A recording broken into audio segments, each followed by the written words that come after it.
Assalamualaikum warahmatullahi wabarakatuh. Kawan-kawan sekalian, kembali kita berjumpa di Jejak Semesta 65. Saya berharap bahwa kita semua dalam keadaan sehat walafiat. Semoga Tuhan senantiasa memberikan bimbingan dan rahmatnya selalu kepada kita sekalian. Rekan-rekan sekalian, kali ini saya akan sajikan tentang suatu hasil polling ya, tentang capres dari sebuah podcast yang terkenal, yaitu Akbar Faisal. Tentu kita semua tahu Dr.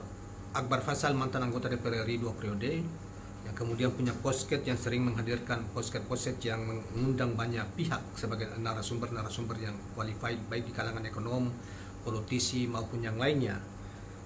Tetapi saudara sekalian, dia juga menyadari bahwa podcastnya Faisal Akbar ini dianggap bahwa kurang netral, terutama kepada di tengah tiga kandidat capres, sehingga dianggap kurang netral terhadap Anies misalnya, sehingga mungkin informasi itu dia juga mengatakan seperti itu, sehingga dia mencoba untuk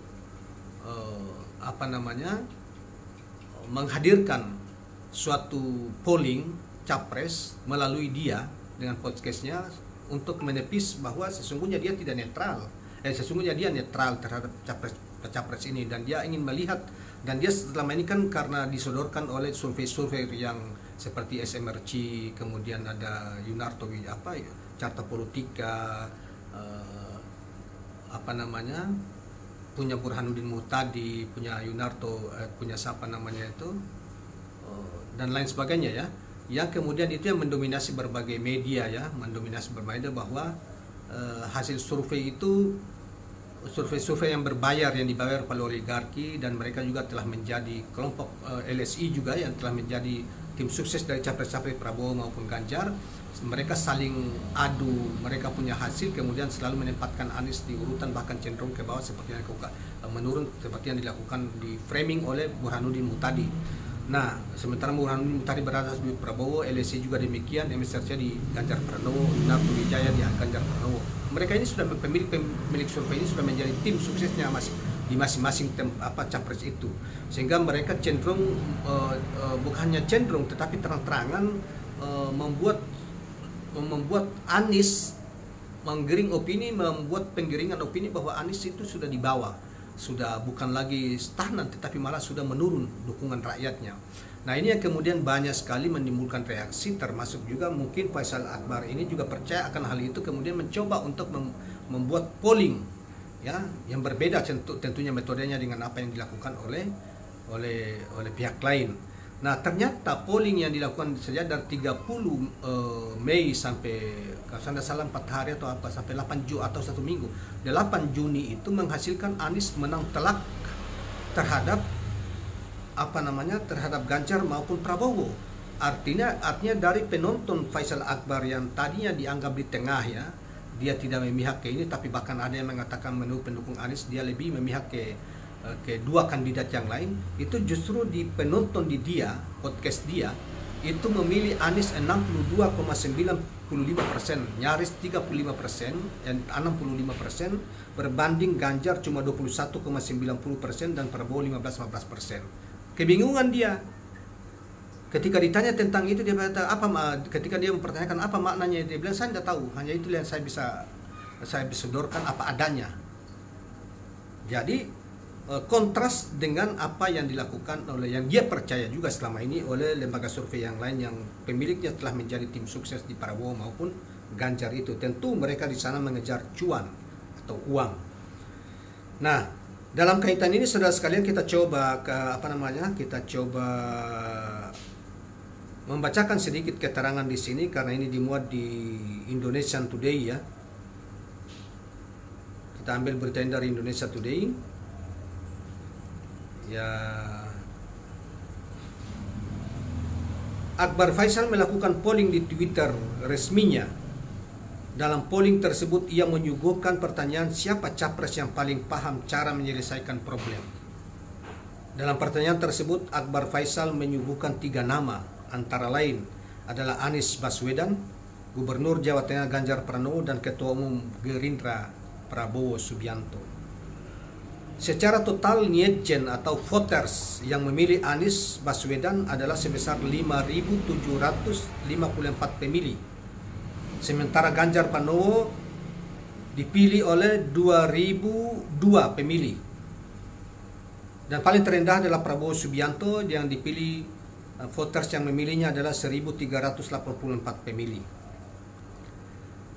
Katanya dalam keterangan resminya yang dikutip KBA News Minggu 11 Juni 2023. Saudara sekalian, dijelaskan dari polling tersebut 62,95% voters atau netizen memilih Anies Rashid Baswedan sebagai calon presiden yang paling paham cara menyelesaikan masalah.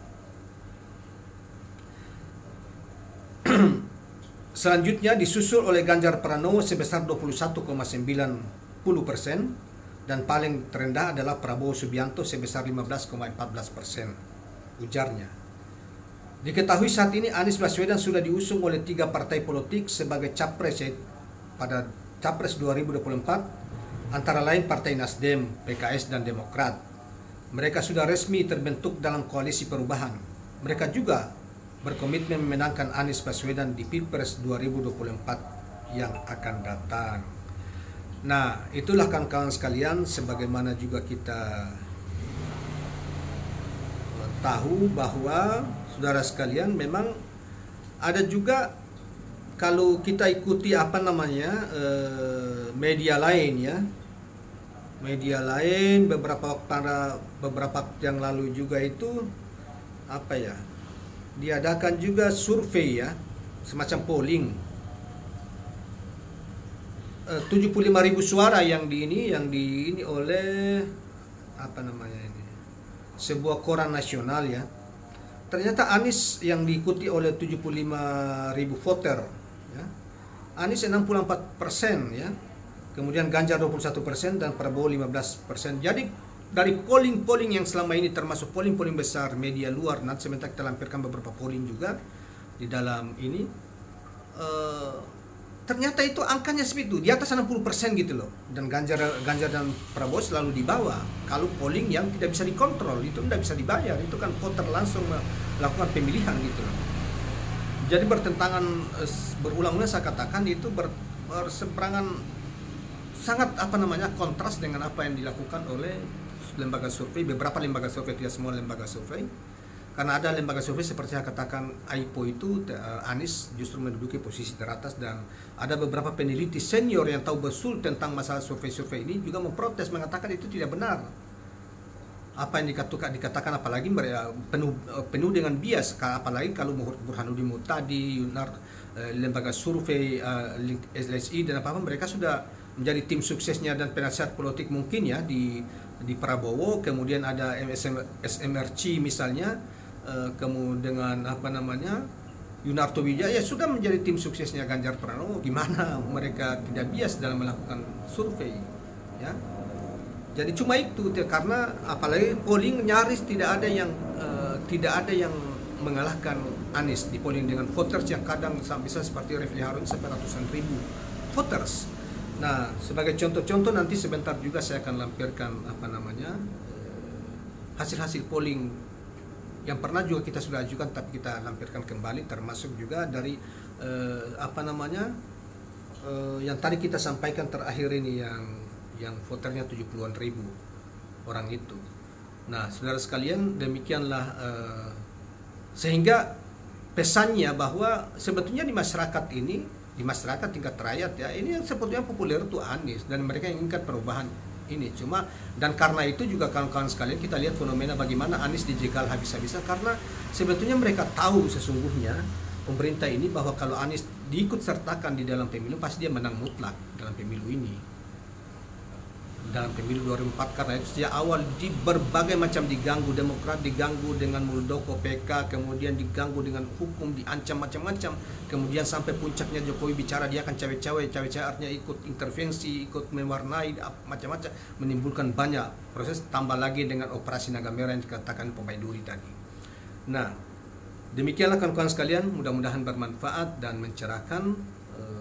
Saya juga akan menampilkan beberapa polling-polling di pada kesempatan ini biar menjadi preferensi bagi kita mengingatkan kembali bahwa sesungguhnya apa yang terjadi di luar sana yang dicoba penggiringan opini adalah omong kosong dan tipu muslihat yang diperlihatkan kepada yang dilakukan oleh para aktor-aktor survei itu, pertama dengan tujuan uang, yang kedua untuk menipu masyarakat dan mencoba untuk mendelegitimasi dukungan rakyat terhadap Anies Rashid Baswedan. Itu ya kira-kira yang kita ingin sampaikan pada kesempatan ini. Terima kasih kawan-kawan sekalian, jangan lupa subscribe, like, dan share channel ini. Wassalamualaikum warahmatullahi wabarakatuh.